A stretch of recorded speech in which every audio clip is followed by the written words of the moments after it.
नमस्कार, आप देख रहे हैं मनी सेंट्रल और मैं हूं आपके साथ विशाल शर्मा। बजट 2026 की जो है सुगबुगाहट शुरू हो गई है। वित्त मंत्रालय ने इसे लेकर जो है अपनी तैयारियां भी शुरू कर दी हैं। जैसा कि आपको याद होगा कि पिछले जो है बजट में जो है मोदी सरकार ने मिडिल क्लास को 12.75 लाख तक की जो इनकम पर जो टैक्स में जो बड़ी राहत देने की घोषणा की थी। क्या इस बार भी ऐसा ही कुछ ऐलान देखने को मिल सकता है? क्या कुछ पर्सनल इनकम टैक्स के लेवल पर या उस मोर्चे पर कुछ बड़ा ऐलान हो सकता है? इसकी करेंगे पड़ताल। आप पूरी चर्चा में शामिल होने के लिए हमारे साथ जो मौजूद हैं हमारे सहयोगी और वरिष्ठ आर्थिक पत्रकार प्रवीण शर्मा सर, आपका मनी सेंट्रल में बहुत स्वागत है। धन्यवाद विशाल। यूनियन बजट 2026-27 को पेश होने में जो है मात्र 2 महीने से भी कम का समय रह गया है। वित्त मंत्री जो है निर्मला सीतारमण मोदी सरकार के तीसरे कार्यकाल का तीसरा यूनियन बजट जो है पेश करें। हर साल की तरह इस साल भी लाखों लोगों को जो है बजट से जो है टैक्स से जुड़ी कुछ उम्मीदें हैं। उसमें से एक सवाल ये है कि क्या सरकार पुराने टैक्स जो है सिस्टम यानी ओल्ड टैक्स रिजीम जिसको आप समझते हैं उसको पूरी तरह से बंद करने वाली, क्या खत्म होने जा रहा है ओल्ड टैक्स रिजीम? जानने और समझने की कोशिश करेंगे। इसके अलावा चर्चा करेंगे अगले साल जो है शेयर बाजार के आउटलुक की। साल 2025 अपने अंत पर यानी अपने एंड पर आ चुका है और जल्द ही वर्ष 2026 का जो है आगाज होगा। वर्ष 2025 की बात करें तो इस साल शेयर बाजार ने रिकॉर्ड भी बनाए और गिरावट भी देखी। इस गिरावट से निवेशकों को लाखों करोड़ रुपए का नुकसान भी हुआ। अब निवेशकों की नज़र जो है अगले साल यानी वर्ष 2026 पर टिकी हुई है। कैसा रहेगा शेयर बाजार अगले साल, किन लेवल्स पर जाएगा सेंसेक्स और निफ्टी, इसको आसान भाषा में समझने की कोशिश करेंगे। अंतिम में चर्चा करेंगे कैफे 3 नॉर्म्स की। कैफे 3 एनिमेशन जो है नॉर्म्स के नए ड्राफ्ट ने ऐसा सवाल खड़ा कर दिया है जिसने पूरी ऑटो इंडस्ट्री में जो है हलचल मचा दी है।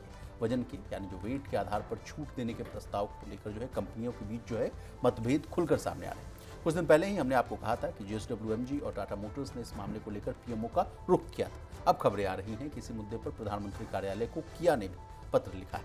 क्या है पूरी कहानी, उसको भी डिकोड करने की कोशिश करेंगे। चलिए बिना देर किए फटाफट करते हैं मनी सेंट्रल की शुरुआत। हर साल जब बजट का समय आता है तो आम आदमी के मन में कई सवाल और उम्मीदें होती हैं। कोई टैक्स में राहत चाहता है तो कोई महंगाई पर कंट्रोल। लेकिन एक सवाल ये है कि क्या सरकार अब पुराने टैक्स रिजीम को पूरी तरह से बंद करने वाली है? असल में प्रवीण सर, यूनियन बजट 2026-27 के आने से पहले जो है कयास ये भी तेज हो गए हैं कि सरकार के द्वारा पुराने टैक्स सिस्टम को हटाने पर विचार किया जा सकता है, क्योंकि ज़्यादातर जो टैक्स पेयर्स हैं वो पहले ही जो है न्यू टैक्स रिजीम में जो है शिफ्ट होते हुए दिख रहे हैं। और उसके पीछे एक जो है आंकड़े भी आए मेरे पास सर। कहा जा रहा है कि जो 2024-25 फाइनेंशियल ईयर में जो करीब 9.19 जो है करोड़ लोगों ने जो है अपना ITR फाइल किया था। अनुमान किया जा रहा है कि इस फाइनेंशियल ईयर 25-26 में आंकड़ा बढ़कर 10 करोड़ के पार जाता हुआ दिखेगा।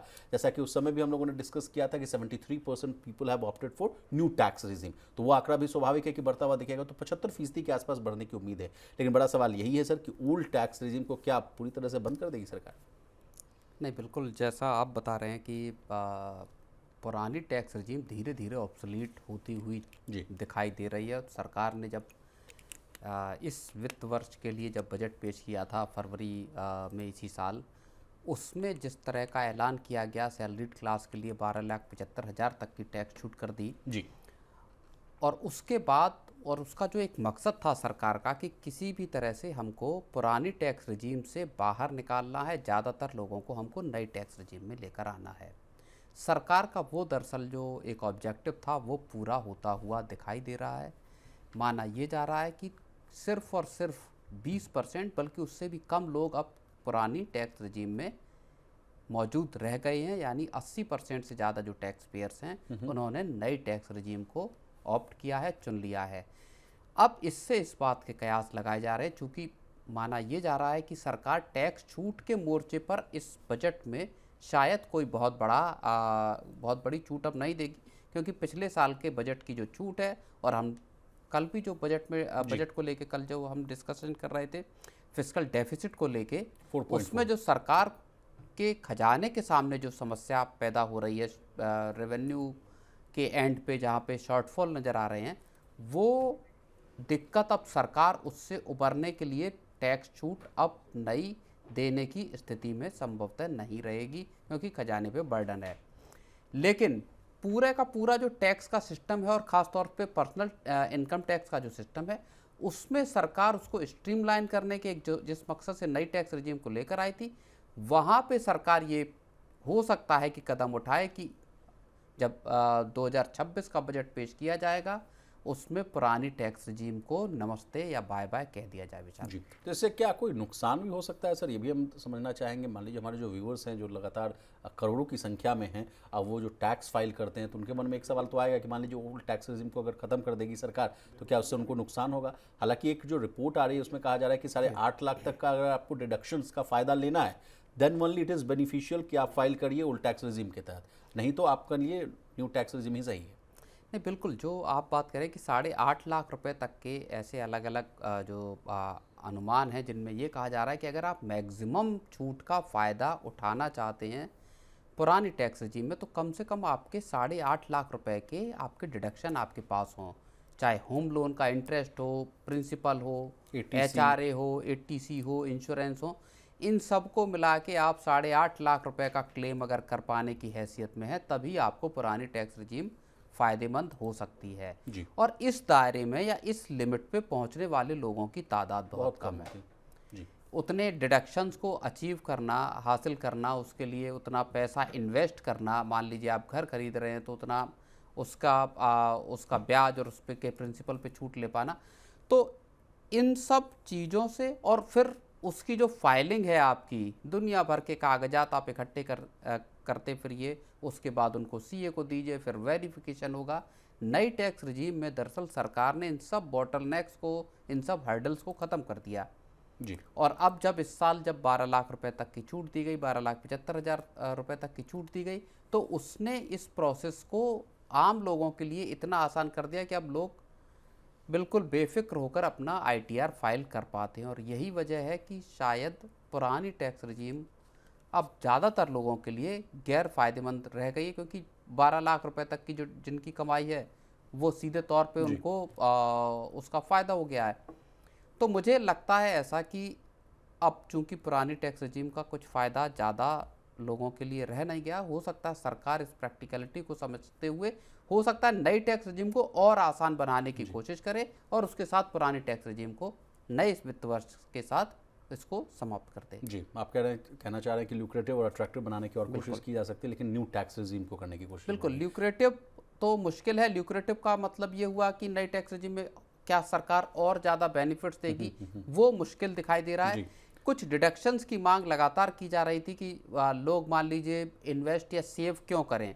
जी, जैसे पुरानी टैक्स रजीम में आपको NSC हो गया या इस तरह के जो PPF हो गया। PPF हो गया, इस तरह के जो इंस्ट्रूमेंट्स हैं जो लोगों को उत्साहित करते हैं कि आप पैसा इन्वेस्ट कीजिए, ताकि आप या 1.5 लाख तक का इंश्योरेंस छूट लेने ले को पाएं। लेके अब चूंकि वो सारे डिडक्शंस खत्म कर दिए गए, एक मुश्त चीज़ें लेकर आई गई हैं, तो अगर सरकार कुछ डिडक्शंस को ऐड कर देती है नई टैक्स रजीम में, तो उसके बाद पुरानी टैक्स रजीम के रखने का कोई मतलब बनेगा नहीं।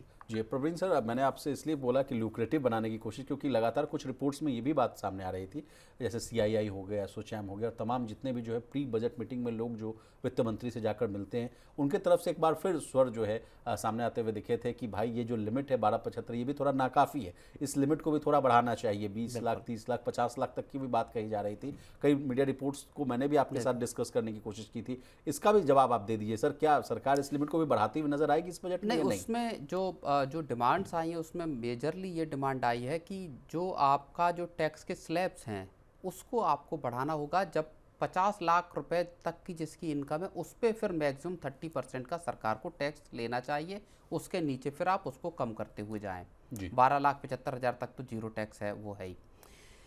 अब सरकार इसको बढ़ाएगी कि नहीं, मुझे अभी इस मोर्चे पे थोड़ा मुश्किल लगता है, क्योंकि सरकार को अपने रेवेन्यू की एक फिक्र है, पहली बात, जिसको हमने डिस्कस किया था। कल ही दूसरी बात, 64,000 करोड़ के आसपास का हम लोगों ने जो आंकड़ा रिकॉर्ड किया था कि फूड सब्सिडी पर, फर्टिलाइजर्स पर और तमाम चीज़ों पर 67,000 करोड़ रुपए के आसपास वो डेटा था, जो कि एडिशनल होगा आपका 1.5 लाख करोड़ रुपए का जो आपका आउटगो जा रहा है फर्टिलाइजर पर और ऑयल पे। तो इन सबको अगर आप मिलाएंगे तो सरकार के सामने खजाने को एक तो बचाने की मुश्किल है, क्योंकि सरकार GST कटौती के जरिए भी एक तरह से अपना फ़ायदा लोगों को दे चुकी, लेकिन सरकार की जेब पे असर पड़ा कैंची चली है। एक वहाँ मसला पड़ गया। दूसरी बड़ी चीज़ ये है कि सरकार को बाजार से बोरोइंग भी कम लेने की सरकार के पास के ऊपर एक तरह का प्रेशर है। सरकार चाहती है कि जो 4.4% का जो टारगेट है उसको अचीव किया जाए, उसको अचीव करना है तो आपको अपनी बोरोइंग्स को कंट्रोल में रखना होगा, कमाई और खर्च के बीच का गैप जो है उसको कम करना होगा। ये अगर करना है तो आपको अपना जो रेवेन्यू किटी है वो मजबूत करना होगा। और मजबूत करने का मतलब ये है कि चूंकि आप पहले ही एक छूट बड़ी दे चुके हैं इनकम टैक्स में, दूसरी और एक आपने छूट दे दी, उसके बाद सरकार के पास दरअसल हेडरूम अब बहुत ज़्यादा बचता नहीं है। लेकिन रेवेन्यू की आपने बात की सर, तो 2.69 लाख करोड़ तो आरबीआई से मिलने की बात कही जा रही है, फिर पीएसयू से भी जो कहा जा रहा है, इतने सरकारी जो सेक्टर्स के लोग हैं या बैंकिंग सेक्टर से जुड़े हुए लोग हैं, पब्लिक सेक्टर यूनिट्स हैं, वो कहा जा रहा है कि उनका मुनाफा अच्छा हो रहा है तो वही पैसा सरकार को देंगे, तो उससे भी तो सरकार की झोली में पैसा आएगा। नहीं, बिल्कुल सरकार की झोली में पैसा आएगा, लेकिन सरकार के खर्च भी बहुत हैं। जी, सरकार 80 करोड़ लोगों को फ्री राशन दे रही है, केपेक्स पे सरकार खर्चा है। कैपेक्स का खर्चा बड़ा कर रही है, अलग अलग जो वेलफेयर स्कीम्स हैं, डीबीटी के जरिए जो पैसा है सरकार का वो भी खर्च कर रही है। और जो टैक्स कलेक्शन की भी बात करें तो उसका भी बिल्कुल लेटेस्ट डेटा जो एक आया हुआ है कि आपका अप्रैल से लेके और जो दिसंबर तक का आपका 17,05,000 करोड़ रुपए का सरकार को नेट डायरेक्ट टैक्स कलेक्शन हुआ है, जो पिछले साल के मुकाबले 8% ज़्यादा है। लेकिन और सरकार को लग रहा है कि वो जो टारगेट रखा है डायरेक्ट टैक्स कलेक्शन का उसको सरकार अचीव कर लेगी, लेकिन मुश्किलें हैं और इसको अचीव करने को लेके अभी समस्याएं बनी हुई हैं। जी, अब प्रवीण सर एक और सवाल आ रहा है, वो कहा जा रहा है, खबर आ रही है कि देश में जो है विकास है, डेवलपमेंट है, उसकी गति को बढ़ावा देने के लिए सरकार जो है अलग से जो है 30,000 करोड़ रुपए का जो है खजाना जो है खोलने को तैयार है। कहा जा रहा है कि सरकार एक बार फिर से जो है सॉवरन वेल्थ फंड में निवेश करने की तैयारी कर रही है। ये बड़ी खबर आ रही है सर, इस खबर को आपसे जो है हम रिपोर्ट करवाना चाह रहे हैं। नहीं, बिल्कुल माना ये जा रहा है कि जो national investment and infra fund है, NIIF है, इसमें सरकार 30,000 करोड़ रुपए का कैपिटल इन्फ्यूजन कर सकती है, 30,000 करोड़ रुपए का फंड इसमें डाल सकती है। डेडिकेटेड फंड है जो कि इंफ्रास्ट्रक्चर के प्रोजेक्ट्स के लिए 2015 में बनाया गया था और इसमें सरकार इस बार पूंजी जो है वो डाल सकती है और इसका टोटल जो प्लानिंग है NIIF की वो $3.5 बिलियन का फंड जुटाने की विशाल है। तो बजट में इस चीज़ का ऐलान सरकार कर सकती है। इंफ्रा पे सरकार का पुश हम देख रहे हैं कि पिछले 8-10 साल से लगातार तगड़ा बना हुआ विशाल। अब हम अपने व्यूअर्स को बता दें कि NIIF की शुरुआत कब से हुई थी, तो इसकी भी एक एडिशनल जानकारी आप ले लीजिए। देखिए, NIIF में भारत सरकार की 49% से हिस्सेदारी है। ये मुख्य रूप से जो है बुनियादी ढांचों के जो है प्रमुख सेक्टर्स जो हैं उसमें निवेश पर जो है ध्यान जो है अपना केंद्रित करती है। और ये सॉवरन फंड जो है अपने 4 फंडों में, यानी master fund, private markets fund, strategic opportunities fund और इंडिया जापान फंड के माध्यम से, जैसा कि आपने कहा कि $4.9 बिलियन का इक्विटी कैपिटल है जो मैनेज करती है, जिससे कहा जा रहा है कि बंदरगाह, लॉजिस्टिक, रिन्यूएबल एनर्जी, सड़कें, डिजिटल इंफ्रास्ट्रक्चर और मैन्युफैक्चरिंग जैसे सेक्टर्स में जो है इन्वेस्टमेंट किया जाता है। तो जैसा कि सर ने बताया कि ये बड़ी खबर है, तो ये 30,000 करोड़ के आसपास का अगर जो फंड बढ़ाया जा रहा है सर, तो ये भी कहीं ना कहीं अच्छी बात है ना। बिल्कुल। और देखिए, जो मौजूदा वित्त वर्ष है 24-25-26 का, इसमें सरकार ने केपेक्स के लिए 11,21,000 करोड़ रुपए का फंड रखा था। इससे पहले 11,11,000 करोड़ का फंड रखा था। इस बजट में केपेक्स को लेके कितना ऐलान होगा ये भी महत्वपूर्ण होगा। और अगर 30,000 करोड़ का ये फंड आता है तो ये जो ओवरऑल देश में इंफ्रास्ट्रक्चर या केपेक्स की जो फंडिंग है उसको एक बार और मजबूत करेगा। इफेक्टिव जो खर्च है इस साल का वो लगभग 15-15.5 लाख करोड़ का इफेक्टिव खर्च होने की उम्मीद है इंफ्रास्ट्रक्चर पर विचार। चलिए सर आगे बढ़ते हैं। 2025 का साल जो है भारतीय शेयर बाजार के लिए थोड़ा मुश्किल रहा। दुनिया भर में जो है अनसर्टेनिटीज़ रही और भारत भी इससे अछूता नहीं रहा। खासकर रुपए की कमजोरी और विदेशी निवेशकों की बिकवाली ने है जो बाजार को है दबाव में रखा। लेकिन जेफरीज के क्रिस्टोफर वुड के मुताबिक 2026 में भारत के शेयर बाजार में अच्छी तेजी देखने को मिलेगी। क्या कहा है क्रिस्टोफर वुड ने, प्रवीण सर से समझने की कोशिश करेंगे।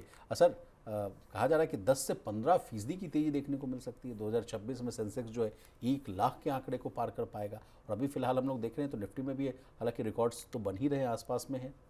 नहीं, बिल्कुल। क्रिस्टोफर वुड ने एक तो जो बात आप बता रहे हैं कि 1 लाख पे पहुंच सकता है अगले साल 2026 में सेंसेक्स।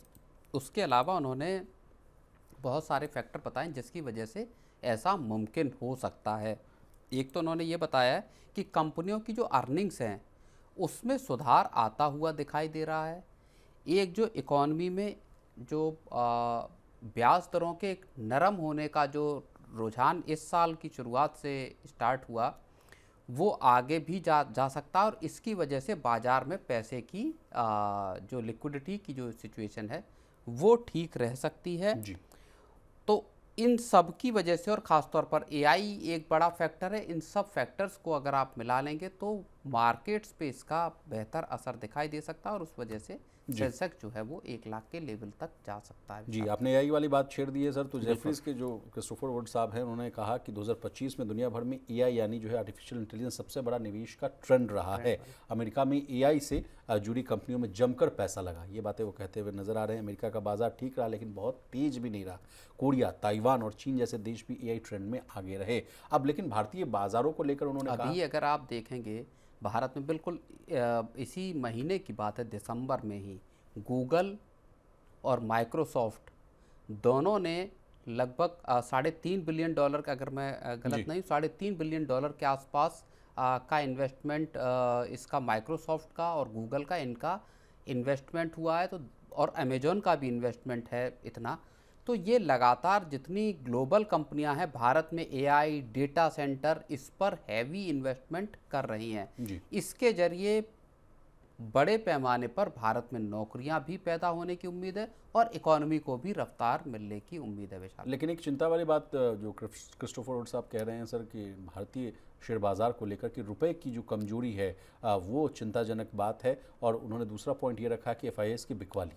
बिल्कुल ना, हाँ, ये एक मसला बहुत महत्वपूर्ण है कि अगर नवासी जो क्रिस्टोफर वुड कह रहे हैं कि अगर 89 के लेवल के नीचे रुपया गिरता है, जो कि अभी 91 को क्रॉस कर गया था गिर के, वो पूरे के पूरे मार्केट्स को अनसेटल कर सकता है, वहाँ पे वॉलेटिलिटी लेकर आ सकता है। तो रुपए को लेके एक चिंता जाहिर तौर पे एक जो रिस्क फैक्टर है वो बना हुआ। दूसरा एफआईआईस की बिकवाली, और उसकी एक बड़ी वजह यह भी है कि अमेरिकन मार्केट्स जो है उन्होंने अच्छा परफॉर्म किया है। ख़ास तौर पर एआई के जो शेयर हैं वहाँ पे एक अच्छी तेज़ी लगातार दिखाई दी है। तो भारत से पैसा निकल कर फिर वो दूसरे मार्केट्स में गया है, ये एक चिंता की बात जरूर है। जी, उन्होंने कहा कि 100 रुपये प्रति डॉलर तक अगर चला गया रुपया तो वो भारत के लिए अच्छा संकेत नहीं होगा। लेकिन अब 2026 की बात कर लेते हैं सर। अब कुछ ही दिन बचे हुए हैं, क्रिसमस के हम लोग करीब हैं और 26 में कहा जा रहा है कि आर्थिक गतिविधियां जो हैं वो तेज हो सकती हैं। कहा जा रहा है कि कंपनियों की जो कमाई है, यानी जिसको क्या आप अर्निंग्स के नाम से जानते हैं, उसमें सुधार देखने को मिल सकता है। ब्याज दरें कम रहने से बाजार को जो है सपोर्ट मिलता हुआ दिखेगा। ये 3 पॉइंट्स वो कह रहे हैं। आप सहमत हैं सर? नहीं, बिल्कुल ये बात सही है कि अर्निंग सीजन में हम सुधार आते हुए इसी जो क्वार्टर है उसमें हमने देखा हुआ, जो दूसरा क्वार्टर स्टार्ट हुआ उसके जो तिमाही नतीजे आए वहाँ पे हमको अर्निंग्स में सुधार आता हुआ दिखाई दिया। आर्थिक गतिविधियों की अगर आप बात करेंगे तो पहले क्वार्टर और दूसरे क्वार्टर दोनों में जो जीडीपी का रेट है, जीडीपी की ग्रोथ रेट है, वो आपका 8% का एवरेज निकल कर आया। पहले 7.8% रहा, फिर भी 8.2% रहा। अगली 2 तिमाहियों में भी जीडीपी अगर अच्छी रहती है, क्योंकि सरकार का जिस तरह का पॉलिसी इंटरवेंशन रहा है तमाम मसलों पे, तो उसका असर फिर 2026 के कैलेंडर ईयर के तौर पर अगर हम जनवरी से देखें तो वहाँ पड़ सकता है। और उसके अलावा नए फिस्कल ईयर जब अप्रैल से शुरू होगा तो ये पूरे साल सरकार की जो पॉलिसी रिलेटेड जो डिसीजंस हैं वो इकोनॉमी को बूस्टर डोज के तौर पर काम करते हुए दिखाई देते हैं। चलिए सर, आगे बढ़ते हैं और सोने और चांदी पर क्रिस्टोफर वुड साहब ने क्या बातें कही हैं इसको भी डिकोड करने की कोशिश करते हैं सर। उन्होंने कहा है कि सोने को लेकर उनका जो रुख है वो सकारात्मक है, पॉजिटिव है सर। खासकर गोल्ड कंपनियों के शेयरों को लेकर भी वो बुलिश नजर आते हुए दिख रहे हैं। और बीच में वो कह रहे हैं कि हल्की गिरावट आ सकती है लेकिन लंबी अवधि में जो रुझान है वो थोड़ा मजबूत ही का ही है। और इसके पीछे उन्होंने तर्क दिया है कि भारत में जो सोने की जो घरेलू मांग है, यानी जो डिमांड है, वो बदस्तूर जारी रहेगी। और जिस तरह से सर अभी जो है वेडिंग सीजन देख लीजिए और फेस्टिवल सीजन की भी शुरुआत हो ही जाएगी 14 तारीख के बाद से, तो फिर से जो मांग जो है वो बढ़ती हुआ दिखेगा। और अभी 1,33,000 के पार है सोना। कल भी हम लोगों ने मनी सेंट्रल में चर्चा करने की कोशिश की थी। सोने ने 70% से अधिक का रिटर्न दे दिया है। चांदी की बात की जाए तो 130% से अधिक का रिटर्न दे चुका है। और अगर मांग बढ़ती है सर तो क्या अब 1.5 लाख, पहले तो हम लोग कहते थे कि लखटकिया हो जाएगा सोना, अब 1.5 लाख का हो जाएगा क्या? नहीं, बिल्कुल देखिए, गोल्ड को लेके और जो डिमांड की बात है, दुनिया के तमाम जो दूसरे देश हैं वहाँ गोल्ड की डिमांड मोटे तौर पर अगर आप देखेंगे तो सेंट्रल बैंक्स आधारित है और थोड़ी बहुत ज्वेलरी वगैरह की डिमांड है। लेकिन दुनिया के दो देश ऐसे हैं जहाँ पे कंज्यूमर डिमांड बहुत हैवी है, उसमें एक है चीन और दूसरा है भारत। दोनों की भारत और आबादी बड़ी। चीन, बिल्कुल, दोनों की आबादी भी बड़ी है। भारत और चीन की कंज्यूमर डिमांड में भी फर्क है। एक भारत में सोने को लेके एक इमोशनल कनेक्ट लगाव है, है। एक ऐतिहासिक सदियों से आप कहें गोल्ड घर की सबसे महत्वपूर्ण असेट माना गया है, बहुत शुरुआत से, पुराने ज़माने से देख लीजिए। चीन में गोल्ड के ऑर्नामेंट्स या गोल्ड में इन्वेस्टमेंट की जो कंज्यूमर डिमांड है वो बहुत ज़्यादा पुरानी नहीं है, वो एक प्रैक्टिकल वे में वहाँ पे तमाम असेट क्लास के साथ है। और हाल के वक्त में जब से रियल एस्टेट मार्केट में क्रैश आया है चाइना के, तब से गोल्ड की डिमांड चीन में बढ़ती हुई दिखाई दी है। और वहाँ के सेंट्रल बैंक ने भी भर भर कर सोना खरीदा है। सेंट्रल बैंक जाहिर तौर पर दुनिया भर के सेंट्रल बैंक खरीद रहे हैं, भारत का भी खरीद रहा है, चीन और ज़्यादा खरीद रहा है।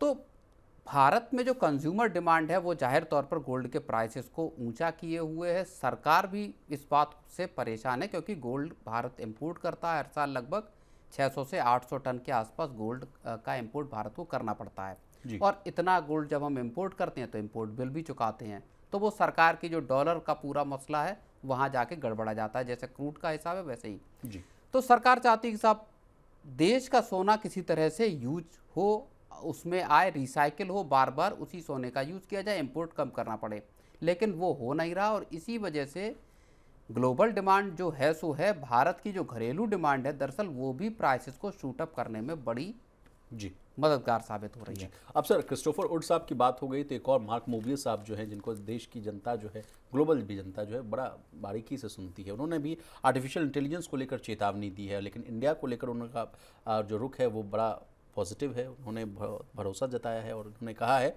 कि पैसा लगाने के लिए जो है भारत बेस्ट है। और वो अभी कह भी रहे हैं कि कुछ पैसा जो है मेरा तो इमर्जिंग मार्केट्स में खासकर इंडिया में लगा ही हुआ है, लेकिन हम वेट एंड वॉच भी कर रहे हैं, अगर ज़रूरत पड़ी तो और पैसा पंप इन करेंगे। अब मार्क मोबियस साहब के जो स्टेटमेंट उसको आप कैसे देख रहे हैं? मार्क मोबियस बहुत लंबे वक्त से भारत को लेके वो हमेशा बुलिश रहे हैं और उनके यही बयान रहते कि भारत में पैसा लगाने का यही सबसे अच्छा मौका है, यही भारत की ग्रोथ स्टोरी है, जो कि पूरे के पूरा जो इन्वेस्टर, ग्लोबल इन्वेस्टर हों चाहे डोमेस्टिक हों, उनके लिए उनको भारत की ग्रोथ स्टोरी को देखना और समझने की कोशिश करनी चाहिए। जाहिर तौर पे जिस तरह के स्ट्रक्चरल सुधार पिछले कुछ वक्त में किए गए हैं, इकॉनमी जिस तरह से रफ्तार पकड़ रही है, एक बड़ा डेमोग्राफिक डिविडेंड जिसका फ़ायदा भारत उठा रहा है, और 2047 तक विकसित भारत या विकसित डेवलप्ड कंट्री बनाने का जो एक टारगेट लेके सरकार चल रही है, उसमें आप ये मानकर चलिए कि कंपनियों की जाहिर तौर पर कमाई भी बढ़ेगी, इन्वेस्टमेंट भी आएंगे ग्लोबल लेवल पर, और नौकरियों की भी तादाद बढ़ेगी। तो वो फ़ायदा जो इन्वेस्ट आज भारत में करेंगे उनको उसका फ़ायदा आगे चलकर मिलना तय है। जी, अगर उनके कुल निवेश पोर्टफोलियो की बात की जाए तो वो करीब 20% हिस्सा इस वक्त जो है भारत में लगा हुआ है, और वो कह रहे हैं कि आने वाले समय में इसमें जो है 10% की बढ़ोतरी वो कर सकते हैं, यानी 30% तक जो है वो बढ़ाया जा सकता है। इसके अलावा किन सेक्टर्स में जो निवेश है जो वो बढ़ा सकते हैं उसको लेकर है। सॉफ्टवेयर कंपनीज़ को लेकर वो बुलिश हैं, हार्डवेयर कंपनीज़ खासकर वे जो है एप्पल जैसी ग्लोबल कंपनियों के लिए जो काम कर रही हैं उसके लिए वो बुलिश नज़र आ रहे हैं। उन्होंने इन्फोसिस को दिलचस्प बताया है और कहा कि वो आईटी सेक्टर में जो है चुनिंदा मौक़ों को देख रहे हैं, और किस सेक्टर को अवॉइड करने की लिस्ट में वो डाल रहे हैं वो है बैंकिंग सेक्टर से। वो कह रहे हैं कि दूर रहने की सलाह है। सर चलिए सर आगे बढ़ते हैं। छोटी पेट्रोल कारों के लिए लाई जा रहे कैफे 3 एमिशन नॉर्म्स पर अब जो विवाद है वो बढ़ता जा रहा है। टाटा मोटर्स और JSW MG मोटर के बाद किया ने भी प्रधानमंत्री कार्यालय, यानी जिसको कि आप PMO के नाम से जानते हैं, उसको पत्र लिखकर अपनी आपत्ति दर्ज कराई है। आसान भाषा में कहें तो किया का कहना है कि अगर 909 किलोग्राम से कम वजन वाली पेट्रोल कारों को अलग श्रेणी में रखकर उन्हें ढील दी गई तो कैफे नियमों का असली मकसद जो है वही खत्म हो जाएगा। किया का कहना है कि नियमों का उद्देश्य ये है कि कार कंपनियां जो है इलेक्ट्रिक और अन्य ग्रीन टेक्नोलॉजीज अपनाएं और धीरे धीरे अपनी सभी गाड़ियों से होने वाला जो प्रदूषण है वो कम करें। लेकिन वेट के आधार पर छूट देने से कुछ कंपनियों को फ़ायदा मिलेगा, कंपटीशन जो है बराबर नहीं रहेगी और प्रदूषण घटाने का लक्ष्य जो है वो कमज़ोर पड़ सकता है। लगातार सर हम लोग जो अपने मनी सेंट्रल में कैफे 3 नॉर्म्स को लेकर बड़े बुलिश नज़र आते हैं। मामला भी बहुत बड़ा है सर। छोटी कार, एक तरफ कहा जाता है कि मारुति को सब जो है कह रहे हैं कि इससे इनको बड़ा फ़ायदा होता हुआ दिखेगा। मारुति कह रही है कि अगर इस नियम को अगर लागू नहीं किया जाए तो हमारा नुकसान हो जाएगा। पूरा मामला है कि आप पूरा समझाइए। नहीं, कैफ़े को लेके, कैफ़े नॉर्म्स को लेके जो रार एक मची हुई है उसमें एक नई एंट्री हो गई है किया मोटर्स के तौर पे। पलरा मतलब एक तरफ ज़्यादा भारी हो गया, इधर मारुति रह गई और उधर एमजी हो रह गए, टाटा मोटर्स रह गए और किया रह गए। नहीं, उसमें महिंद्रा एंड महिंद्रा और बाकी कंपनियां भी जी, शामिल है, ऐसी बात नहीं है। लेकिन अब नई पीएमओ को चिट्ठी लिखने वाली श्रृंखला में 3 कंपनियां हो गई हैं, GSW, MG Motor, second Tata Motors और तीसरी किया। और बात वही आ जा रही है, वही घूम फिर के कहानी इन सारी कंपनियों की कहानी यही है कि साहब छोटी कारों के बाज़ार में या जो 909 किलो की जो कैटेगरी है उसके मार्केट में 95% बाज़ार जो है वो सिर्फ और सिर्फ एक कंपनी के हाथ में है जी। और वो कंपनी कोई और नहीं है, मारुति सुजुकी है।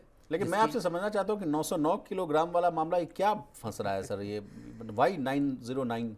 किया मोटर्स की जो चिट्ठी लिखी गई है, जैसा बताया जा रहा है उसमें उन्होंने कहा है कि अब तक जो जीएसटी की छूट है या जो बाकी की जो एक कैटेगरी है उसमें 4 मीटर और 1200 सीसी का इंजन, ये 2 कैटेगरीज थी कि 4 मीटर से गाड़ी छोटी होनी चाहिए और 1200 सीसी इंजन से कम या 1200 सीसी तक का इंजन हो गाड़ी में। बोले वेट को पहली बार एमिशन नॉर्म्स के साथ इंट्रोड्यूस किया गया है और ये जो एक लेवल प्लेइंग फील्ड है इसको गड़बड़ाता है, जहां आप गाड़ी को के लिए एक स्पेशल नॉर्म इस वजह से बनाते हैं क्योंकि उनका वेट एक सर्टेन उससे कम है जी। तो उसमें वो 909 किलोग्राम का फिर मामला आ जाता है, जिसमें एक नई कैटेगरी बीईई के द्वारा बनाई गई है।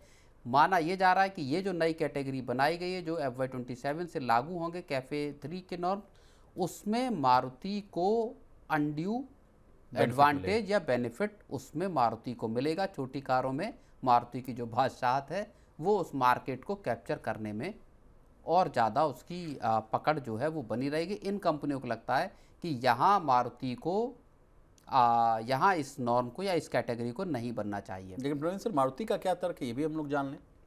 नहीं, मारुति का कहना देखिए सीधे तौर पे ये है कि साहब जी। अगर आप नॉर्म्स को ऐसा कर देंगे, कड़ा कर देंगे, ज़्यादा ये जो 909 जी, किलो वाला उसका जो तर्क आ कैटेगरी गया सर कि अगर कैफे 3 लक्ष्य बहुत सख्त रहे तो 909 किलोग्राम से कम वजन वाली कारें जो बनाना बंद करना पड़ सकता है। मारुति का कहना है कि 3 ग्राम प्रति किलोमीटर की जो छूट है वो बहुत कम है। यूरोप जैसे देशों में 18 ग्राम प्रति किलोमीटर तक की छूट मिलती है। ईवी और हाइब्रिड को वहाँ ज़्यादा फायदा मिलता है। लेकिन यूरोप का ही उदाहरण क्यों दिया जा रहा है उसकी भी बात कर लेते हैं सर। यूरोपियन संघ में नई नीति में कहा गया कि 4.2 मीटर से छोटी इलेक्ट्रिक गाड़ियों को सुपर क्रेडिट देने का फैसला किया गया है। इससे कंपनियों को छोटी ईवी बनाने का सीधा फायदा मिलेगा। लेकिन तर्क यहीं फंस रहा है सर। कुछ लोग कह रहे हैं कि आप यूरोप का तर्क क्यों दे रहे हैं, इंडिया को दूसरे चश्मे से देखने की कोशिश कीजिए।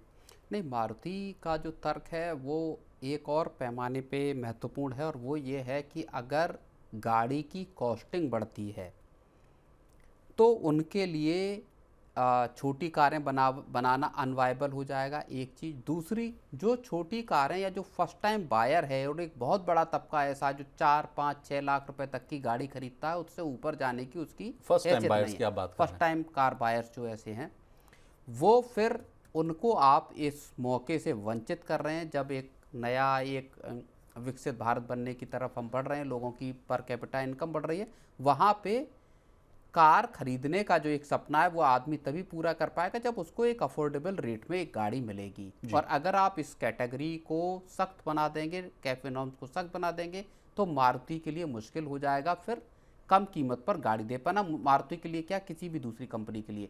और वैसे में फिर आम आदमी के लिए कार खरीदने का सपना भी मुश्किल हो जाएगा। तो टसल या जो एक कहें रार जो है वो बहुत तगड़ी है। सरकार क्या फैसला करती है इस पे ये विशाल देखने वाली लेकिन बात सरकार होगी। की बात भी कर लेते हैं सर। सरकार के पास तो बड़ा असमंजस वाला मामला है। एक तरफ उनको प्रदूषण भी कम करना है, छोटी कार बनाने वाली कंपनियों को भी बचाना है, फिर तीसरा पॉइंट ये आ जा रहा है कि बराबरी का लेवल प्लेइंग फील्ड भी रखना है। तो सरकार करेगी क्या सर? बीच का रास्ता क्या निकलेगा?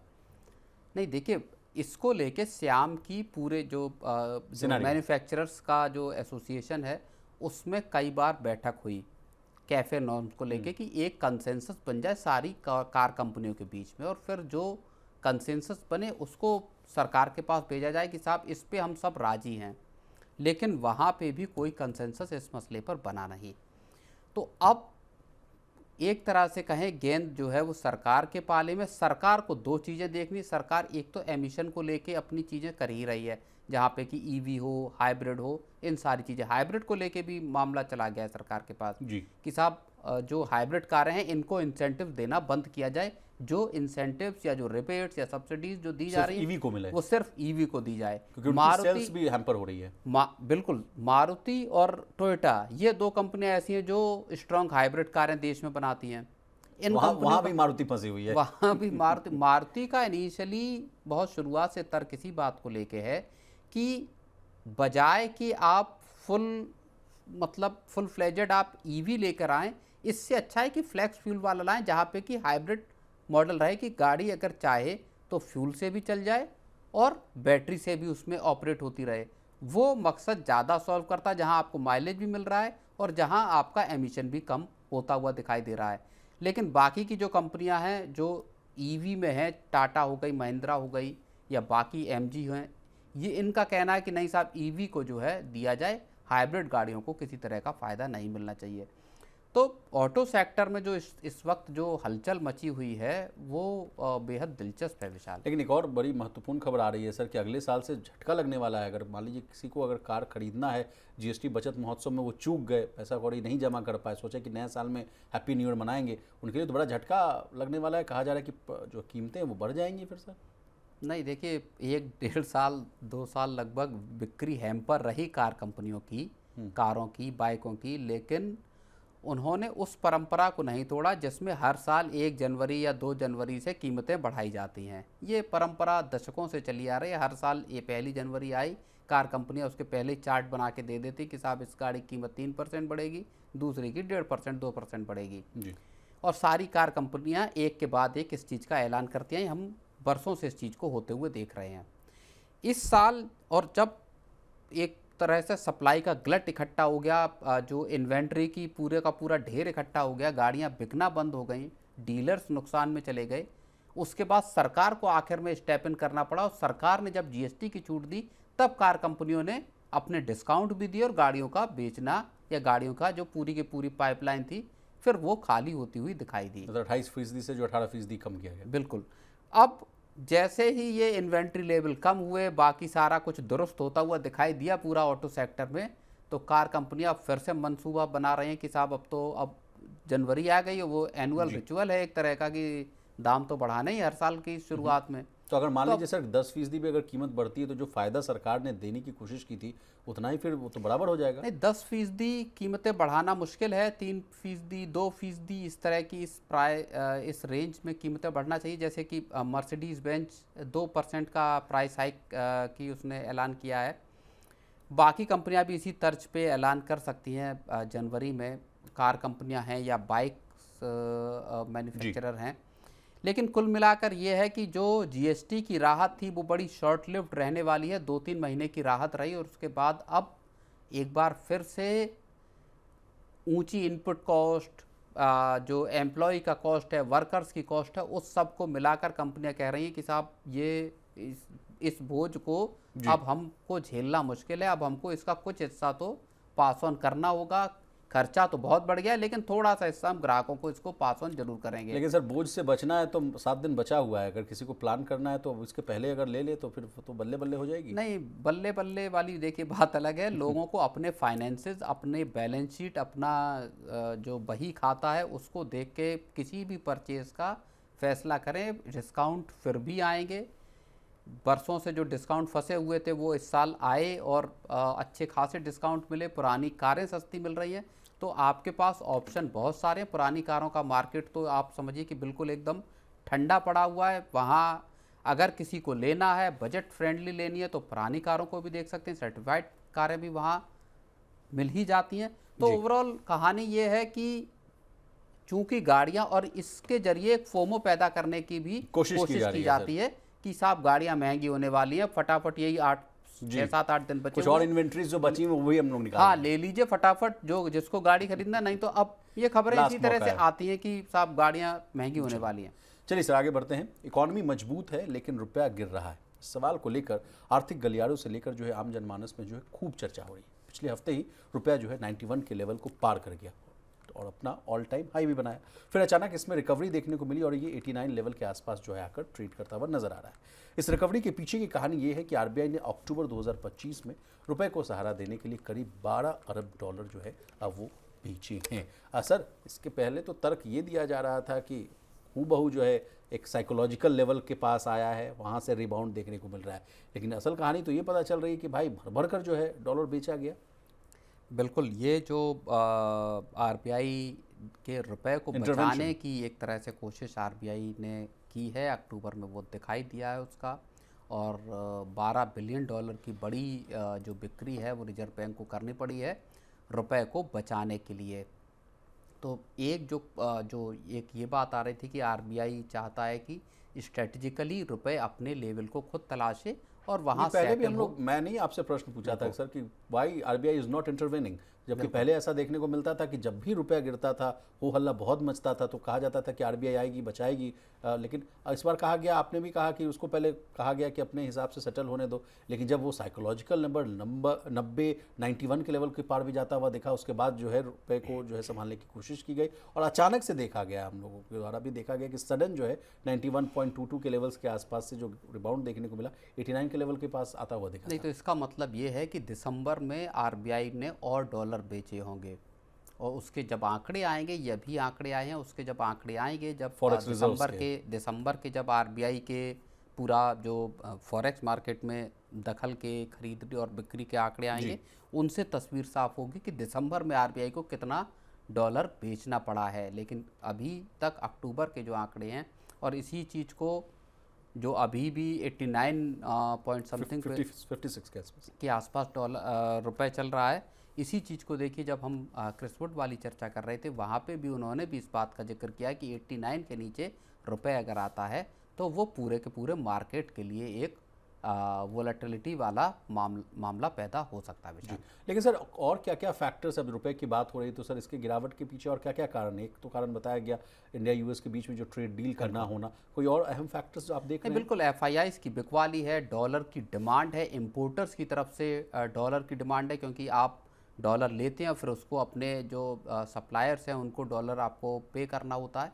तो कॉम्बिनेशन ऑफ फैक्टर ऐसे हैं जिसकी वजह से रुपए लगातार हमने पूरे के पूरे साल भर रुपए में गिरावट को देखी और जब इधर दिसंबर में 91 का जो एक लेवल था बड़ा, उसको भी रुपए क्रॉस कर गया विशाल। चलिए, तो आज के मनी सेंटर में इतना ही। प्रवीण सर, आपका बहुत शुक्रिया, आपने कीमती समय निकाला, तमाम विषय को बहुत ही आसान भाषा में विस्तार से समझाने की कोशिश की। तो इसी तरह देश, दुनिया और बिजनेस जगत से जुड़ी तमाम ताज़ा तरीन खबरों के लिए बने रहिए हमारे साथ और देखते रहिए मनी नहीं।